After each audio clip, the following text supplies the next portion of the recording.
Minutos, me comparto lo que tengo en el corazón, rápido. Y no quiero romper este buen ambiente de buena sombra que hay un buen ambiente. Pero quiero dejarles con el buen sabor de la palabra. Yo sé que hoy es domingo y nos gusta salir a comer una hamburguesita y estar un ratito entretenidos. Pero les voy a compartir en 10 minutos lo que siento en el corazón, ¿vale? La verdad es que, estando ahí sentado, el Señor me estaba debatiendo entre dos sentimientos y dos palabras que tenía, pero una oración de un hermano, no sé quién ha sido, me ha confirmado lo que yo quería decir.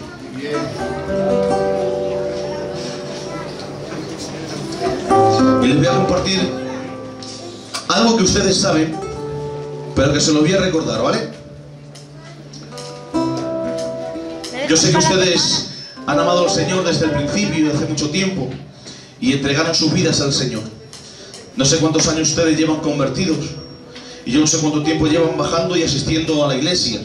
Si son 20, 25 años, unos llevarán más y otros llevarán menos. Pero los que lleven más y los que lleven menos, todos, yo creo que en algún momento os habréis hecho una pregunta y os habéis hecho un paro en vuestra vida y os habéis dicho: ¿cómo es posible? ¿Cómo es posible que tenga tantos problemas en mi casa? ¿Cómo es posible que tengamos tantos problemas y hayamos vivido tantas circunstancias en la iglesia?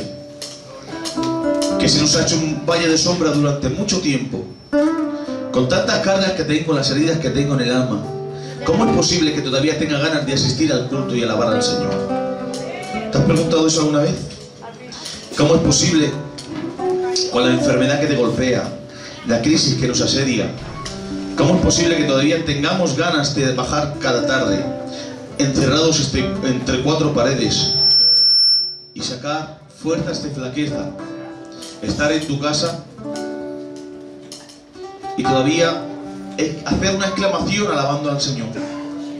¿Te has preguntado por qué? ¿Te has preguntado de dónde salen las fuerzas? ¿Tú te has preguntado de dónde sale ese ánimo? Bueno, yo te lo voy a decir.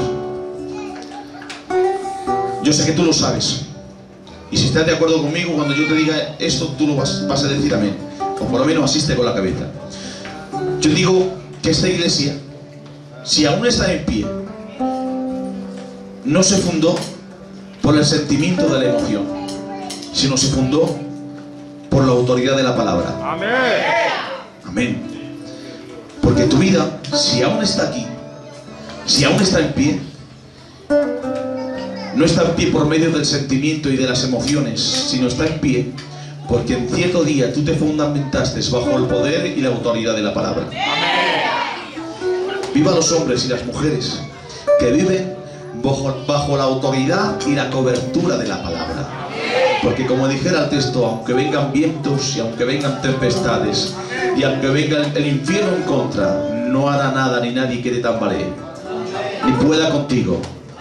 Yo pienso que esta iglesia vive bajo el poder de la palabra.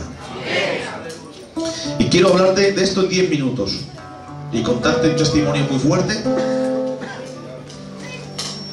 y poner un broche de oro a este culto, ¿vale? Te voy a hablar de las consecuencias que tienes cuando vives bajo la autoridad de la palabra. Porque el que vive bajo la autoridad de la palabra tiene consecuencias.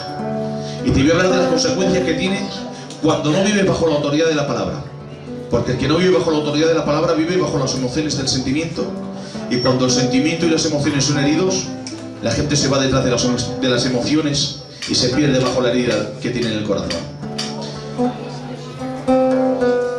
Dice la palabra del Señor, mira, te voy a leer el texto simplemente, rápidamente, aunque tú lo sabes. Según yo lo lea, tú lo vas a redactar conmigo porque lo sabes. Dice en el libro del Génesis, el capítulo 1, el versículo 1, ¿ya se acuerdan ustedes lo que dice? ¿Se acuerdan? Génesis 1, libro de los comienzos. Todo tiene un principio. El libro de los principios. Todos los principios tienen que tener un fundamento. Y si el fundamento no es la palabra, no existe nada. Dice la palabra del Señor que en el principio Creó Dios. ¿El que creó? Los cielos y la tierra. Y la tierra estaba desordenada y vacía. Fíjense ustedes, Dios creó los cielos y la tierra estaba desordenada y vacía. Pero dice el versículo 3, quiero saltarme un versículo, y dice el versículo 3, a ver si ustedes me captan lo que yo quiero decirles. En el principio creó Dios los cielos y la tierra, y el versículo 3 dice, y dijo Dios. Me voy a parar ahí. Dios creó los cielos y la tierra estaba desordenada y vacía, y dijo Dios. ¿Sabes? Dios lo que empieza lo termina. Yo no sé qué fase estás pasando, por qué circunstancia estás viviendo. Yo no sé qué promesa estás esperando o qué profecía estás esperando. ¿Qué es lo que empezó Dios contigo? Pero quiero decirte que Dios lo que empezó contigo lo terminará. Dios terminará lo que Él empezó en ti. He aquí una primicia de la misericordia de Dios. En el principio creó Dios los cielos y la tierra, y dijo Dios. Todo estaba desordenado y vacío hasta que Dios habló. Todo estaba en tinieblas hasta que Dios habló. Todo estaba en desorden hasta que Dios habló. Cuando Dios habló, empezó a ordenar. Cuando Dios habló, empezó a corregirse todo. Y dijo, hágase la luz, y así fue. Que se cree la vegetación, y así fue. Que se hagan los animales, y así fue. Y Dios empezó a ordenar, y todo se fue ordenando a la voz de su palabra. Pero antes de que Dios hablara, estaba desordenado y vacío. Escúchame bien. El que no vive bajo la autoridad de la palabra está en desorden. Lo voy a volver a repetir, con el permiso del pastor y de los ministerios. El que no vive bajo la autoridad de la palabra vive en desorden, vive vacío y vive en tinieblas. Por desgracia, yo no sé esta iglesia, solamente os conozco cuando visito, pero hay ciertas iglesias que las conozco que no viven bajo la autoridad de la palabra y siempre son los mismos, nunca cambian. Vienen al culto y siempre son los mismos, nunca cambian, han pasado 20 años y son los mismos porque no viven bajo la autoridad de la palabra. El que no vive bajo la autoridad de la palabra vive en desorden, vive en tinieblas y vive vacío. Pero atención, el que vive bajo la autoridad de la palabra vive en orden, vive lleno y vive en luz. Y yo digo que viva su palabra, que viva su palabra, que viva su palabra, que viva su palabra, que viva su palabra. Mira, escúchame bien. Los sueños de nosotros, nuestros sueños, la mayoría de nuestros sueños no se cumplen. Te voy a decir algo que vas a sonreír. La mayoría de nuestros sueños no se cumplen porque nuestros sueños son el fruto de nuestras inquietudes, de nuestros deseos, de nuestras ansiedades. Nuestros sueños, muchas veces soñamos lo que hemos vivido en el día, o de nuestros deseos, o de lo que nos pasa. Esos son nuestros sueños. Por la noche soñamos y no se cumplen porque son sueños de nuestra propia carne. ¿Cuántas veces hemos soñado que nos toca la lotería? ¿Cuántas veces hemos soñado que llevamos un coche impecable y hemos despertado en la mañana y hemos visto que simplemente ha sido un sueño y hemos vuelto a la realidad? Coges tu cacharrilla y te vas a tu mercado. Ni lotería, ni coche impecable, ni nada. Nuestros sueños, la mayoría de las veces, no se cumplen. Pero atención, los sueños de Dios sí se cumplen. Amén. No digan amén, que es malo. Los sueños de Dios sí se cumplen. Y en cierto día Dios soñó. Dios tuvo un sueño tan hermoso, que quería no despertar de ese sueño. Y te voy a contar el sueño de Dios. En cierto día Dios soñó, y soñó con la iglesia de los andaluces.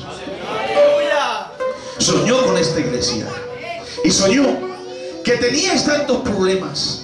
Soñó con vuestras dificultades y vio lo más profundo del corazón. Y vio lo profundo de vuestra mente. Y cuando soñó vio que por medio de vuestras circunstancias y vuestros problemas todavía os seguís congregando.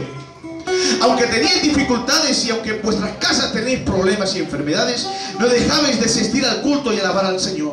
Y Dios seguía soñando. Y aunque hacía un día como el de hoy, un día de lluvia, Él vio en cierto día de que pasaron tantos pastores por aquí, Yo no sé quién fundó esta iglesia, quién levantó esta iglesia, pero desde entonces soñó hasta el día en que presentaron al Félix y a la Silvia. Y era tan bonito el sueño de Dios que soñó con el pastor, soñó con los ministerios, soñó con el coro, soñó con los ancianos, como este gitano que da estas poesías tan gitanas que tiene. Y él soñó y no se quería despertar del sueño, pero cuando se despertó del sueño tenía tan buen sabor de boca que, como los sueños de Dios se cumplen, se levantó de su trono y dijo así: andaluces, vive, vive. Y llamó a tu casa y te dijo: vive.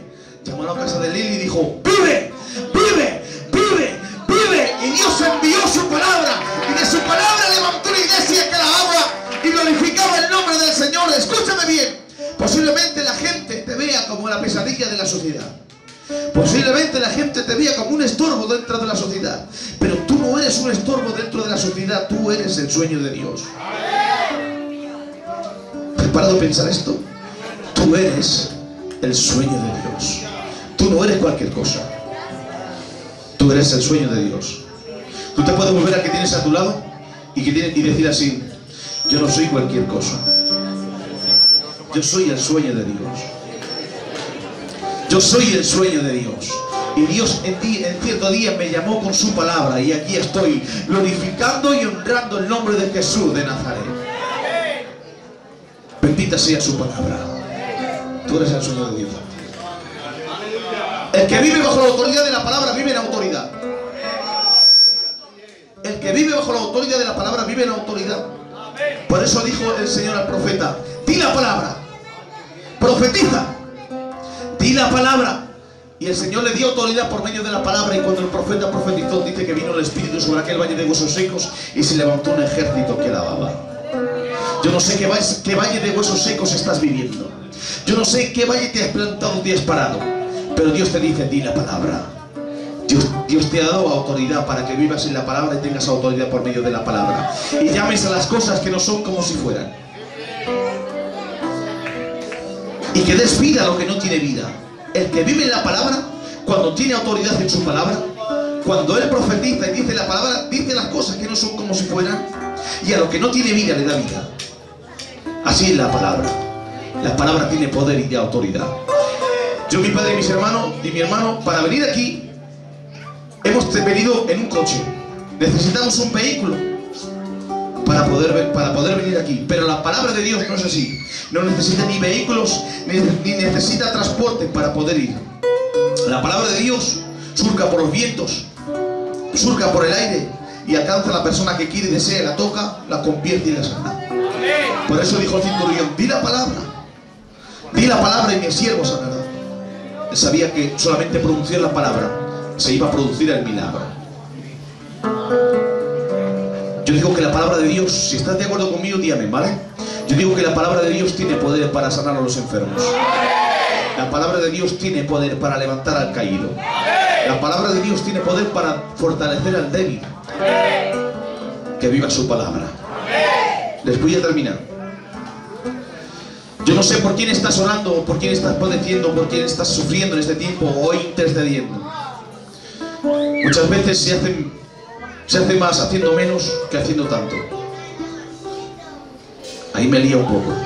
Muchas veces se hace más haciendo menos que haciendo tanto. Muchas veces no tenemos que hacer muchas cosas ni hacer muchos esfuerzos para que Dios obre. Solamente con estar quieto y enviar la palabra, Dios obra.